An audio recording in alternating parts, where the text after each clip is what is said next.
How to delete Telegram account. Hello everyone, welcome to this channel. I'm here to help you out today, so without any delay, let's get started. So first of all, on the Telegram application on your device and make sure you are logged into your account. Now tap on the hamburger icon at the top left corner of the screen and simply select on settings. Now scroll down and tap on the option of privacy and security.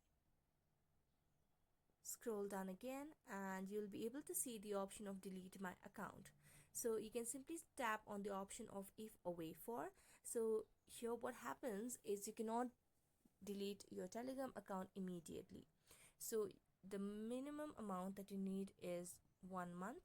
So if you do not come online at least once within this particular period, which is 1 month in this case, then the account will be deleted along with all the messages and contacts. So you can now simply tap on delete my account, and as you do that, you'll be able to delete your Telegram account permanently. So that's it. Thank you so much for watching this video. See you next time.